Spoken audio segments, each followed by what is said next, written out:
සමහරක් අය ලංකාවේ දරුවෝ හැදුවට ඒ දරුවොන් ගැන වගකීමක් දරන්න දන්නේ නැහැ. හැබැයි මෙන්න මේ සිදුවීම් චුට්ටක් බලන්නකෝ. දරුවෙක් රේල් පාර අසලට ගිහිල්ලා ඉන්න වෙලාවෙදී දෙවියෙක් ඇවිල්ලා දරුවෙක් බේරගන්න හැටි. මේක ලංකාවේ සිදුවීමක් නෙමෙයි. මේක ඉන්දියාවේ සිදුවීමක්. හැබැයි ලංකාවේද ඉන්දියාවේද නෙමෙයි වැදගත් වෙන්නේ. මේක ලංකාවේද ඉන්දියාවේද කියලා නෙමෙයි නැවතත් මම කියන වැදගත් වෙන්නේ. මේක වැදගත් වෙන්නේ දරුවෙක් නිසා.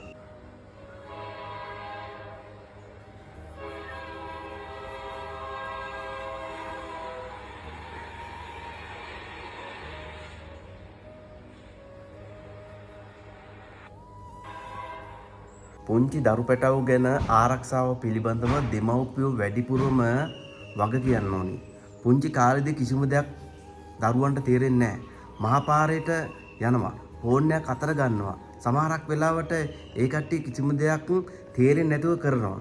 හැබැයි කෝච්චි පාරක් තියෙන අවස්ථාවේදී හෝ යම්කිසි වෙනත් තැනකදී මේ වගේ වැරද්දක් දරුවෝ අතෙන් ඔටෝ වෙනවා නම් සමහරක් වෙලාවට සමහරක් දෙමව්පියෝ ඉන්නවා ෆෝන් එක අතර ගත්ත ගමන් සමහරක් දෙමව්පියෝ ඉන්නවා රාජකාරියට ගිය ගමන් කරන්නේ මොකද්ද කියලා දන්නේ නැහැ. දරුවෝ ගැන හොයන්න වෙලාවක් නැහැ. ඔබ උදාහරණයක් වශයෙන් අහලා ඇති ලංකාවේ අනන්තක් මේ වගේ සිදුවීම් වෙලා තියෙනවා. දරුවෝ දාලා යනවා සමහරක් තැන්වලට බලා ගන්න විදියක් නැතුව බාර දීලා යනවා තැන්වලට.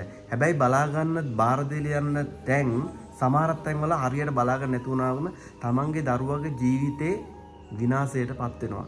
ඒ වගේ දේවල් ඔය අනන්ත අප්‍රමාණයක් වීඩියෝ වලින් දැකලා ඇති. හැබැයි එහෙම වෙන්න දෙන්න එපා.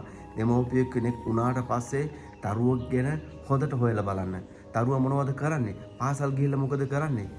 ඒ පිළිබඳව හොඳට වග කියන්න පුරුදු වෙන්න ඕනේ. මොකද නැත්තම් දරුවෙක් හදාගෙන ඉවරලා අවාසනාවන්ත ලෙස මල් කැකුණක් මිය ගියොත් එහෙම ඒකේ වගකීම කාටවත් බැනලා වැඩක් නැහැ.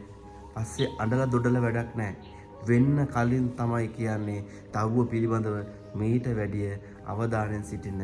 නැත්තම් අසරණ දරුවෝ ටික මෙන්න මේ වගේ කෝච්චි පාරක් ළඟකට ගිහිල්ලා අවාසනාවන්ත ලෙස මිය ගියොත් එහෙම ඔබට කවදද දවසක අඬ තමයි දුක් විඳ තමයි ජීවත් වෙන්න සිදු වෙන්නේ. දරුවන්ට වෙලා තියෙන සිදුවීම් අනන්ත අප්‍රමාණයක් නිවුස් වල දකින්න ඇති ලෝකේ ලංකාවේ හැමතැනම.